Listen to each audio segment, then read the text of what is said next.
వద్దు ప్రపంచ శాంతి కావాలి అంటూ విశాఖ ఆర్టీసీ కాంప్లెక్స్ వద్ద వామపక్షాలు పెద్ద ఎత్తున నిరసన ర్యాలీ చేపట్టారు. అమెరికా సామ్రాజ్యవాద యుద్ధోన్మాదం నశించాలని డిమాండ్ చేశారు. పాలస్తీనాపై ఇజ్రాయెల్ నరమేధం ఆపేలా ఐక్యరాజ్యసమితి వెంటనే కలుగు చేసుకోవాలన్నారు.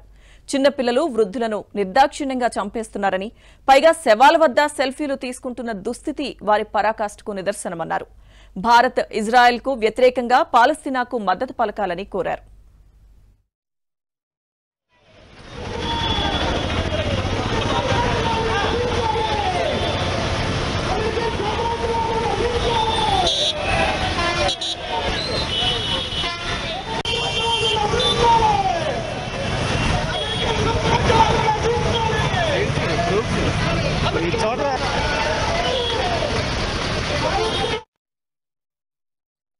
డెబ్బై సంవత్సరాలుగా స్వతంత్రం వచ్చినప్పటి నుంచి మన ఏ ప్రభుత్వాలు మారినా సరే మనం పాలస్తీనాకు మద్దతుగా ఉంటూ వచ్చాం.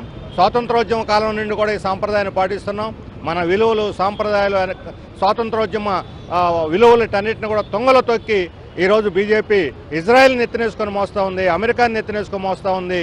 పాలస్తీనాకు స్వతంత్రం ఇవ్వాలనే మాట కూడా నీళ్లు నమ్ములుతున్నారు తప్ప నిక్కచ్చిగా తేల్చి చెప్పకుండా మన అంతర్జాతీయంగా భారతదేశ ప్రతిష్టని దిగజారుస్తూ ఉన్నారు. అందుకని తక్షణం మోడీ ప్రభుత్వం ఐక్యరాజ్య సమితిలో ఈ యుద్ధానికి వ్యతిరేకంగా, ఇజ్రాయెల్ యొక్క దుర్మార్గానికి వ్యతిరేకంగా పాలస్తీనాకు స్వతంత్రం ఇవ్వాలని ఓటు చేయాలి. అబ్స్టైన్ అవుతాము, లేకపోతే దూరంగా ఉంటాం ఓటింగ్ అని చెప్పి అవకాశవాద వైఖరిని ప్రదర్శించే ఇజ్రాయెల్కి, అమెరికాకు మద్దతు ఇవ్వడానికి వీల్లేదు.